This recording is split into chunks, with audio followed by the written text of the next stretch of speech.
नमस्कार दोस्तों, आप सभी का हमारे ब्लॉग में हार्दिक स्वागत है।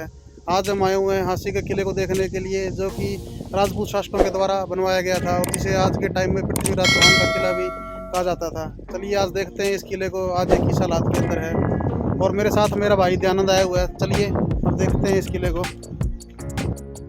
आप जो ये किले का मुख्य प्रवेश द्वार देख रहे हैं, किसी समय पर इस द्वार की हाइट है जो वो 52 फीट हुआ करती थी, लेकिन आज के टाइम में बहुत कम रह गई है क्योंकि तोड़कर दोबारा बनवाया गया है। और जो इस किले की दीवारें हैं उनकी चौड़ाई थी जो वो 11 फीट हुआ करती थी। देखिए आप, दीवारों की जो चौड़ाई है वो 11 फीट ही है। तो चलिए अब अंदर चलते हैं और किले के अंदर दिखाते हैं आपको जो रानी का तालाब है, जो यहाँ के शासक के द्वारा बनाई गई बरादरी है। और यहाँ पर एक मस्जिद का निर्माण भी करवाया गया था। चलिए चलते हैं।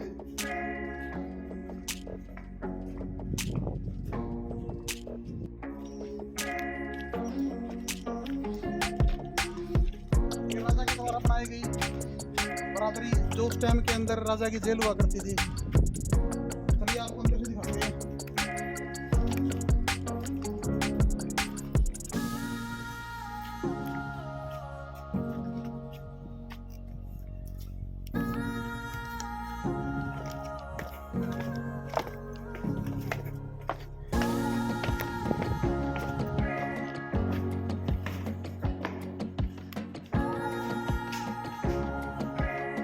इसके बीच में पहले दीवारें हुआ करती थी, जिनको तोड़कर अब सारे के सारे को एक साथ मिला दिया गया है। और इसके अंदर जो एक गुंबद है, इनकी संख्या टोटल 52 है। चलिए अब रानी के तालाब की तरफ चलते हैं, जो कि रानियों के नहाने के लिए राजा के द्वारा बनाया गया था।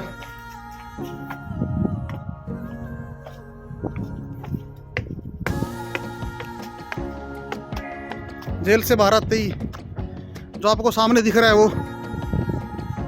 वो रानी का तालाब हुआ करता था। चलिए रानी के तालाब की तरफ चलते हैं।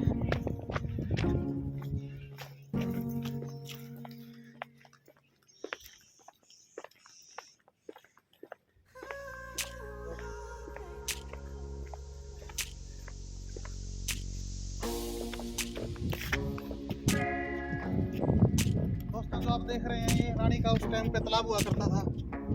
चलिए आपको तालाब को अंदर से दिखाते हैं।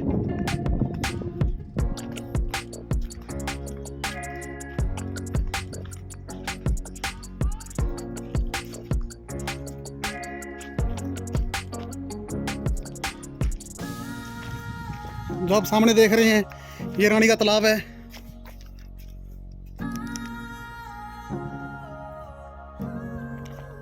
इन सीढ़ियों से ऊपर चलकर देखते हैं इस तालाब को।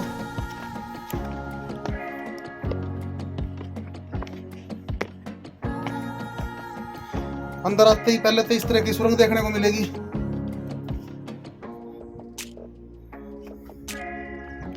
इस तालाब की गहराई कम से कम ध्यान दे 30 फीट तो है, कम से कम 30 से ज्यादा फीट है। 30 के लगभग 30 के लगभग है। लेकिन समझ नहीं आया रानियां किस प्रकार नहाती होंगी इतने गहरे तालाब के अंदर।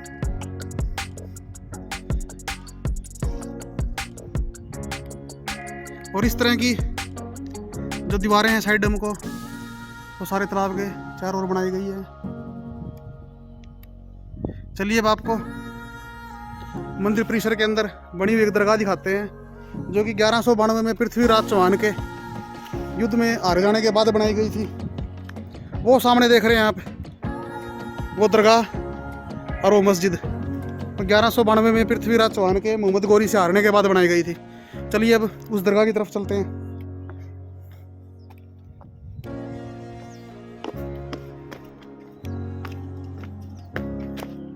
बाकी समझ नहीं आया इस तालाब का रहस्य तो हमें, कि किस प्रकार रानियां नहाती होगी। इतना डूंगा तालाब है, किस प्रकार से इसमें पानी भरता होगा, समझ से परे है।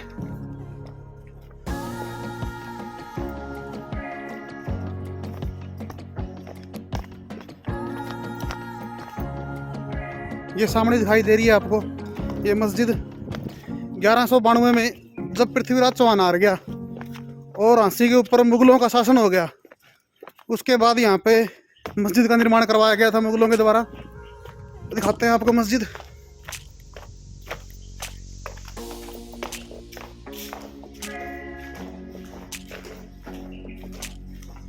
ये देख रहे हैं आप मस्जिद, ये मुगलों के द्वारा बनवाई गई थी 1192 के बाद, जब पृथ्वीराज चौहान है जो मोहम्मद गौरी से युद्ध हार चुका था, हारने के बाद बनवाई गई थी। और इस तरह की 2 मस्जिद बनाई गई है। एक मस्जिद ये है इस तरफ, ये आपको दिखाई दे रही है।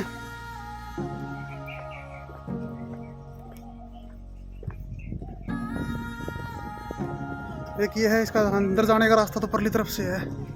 तो आपको ये मस्जिद दिखाते हैं सामने वाली।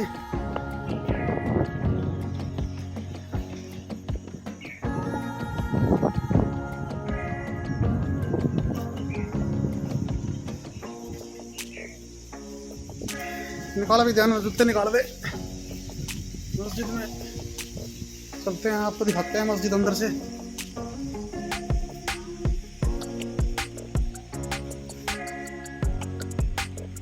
ये मस्जिद है, 11वीं सदी में बनाई गई थी।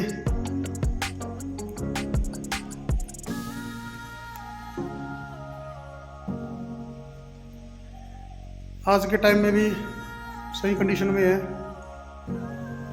देखने लायक बची हुई है। इस तरह के स्टील के बीम लगाए गए साइडों में से पुरातत्व विभाग के द्वारा, ताकि ये मस्जिद गिरे ना।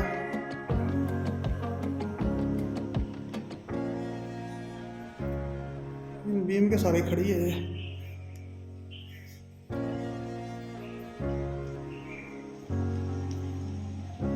ठीक है दोस्तों, अब मिलते हैं अगले ब्लॉग के अंदर।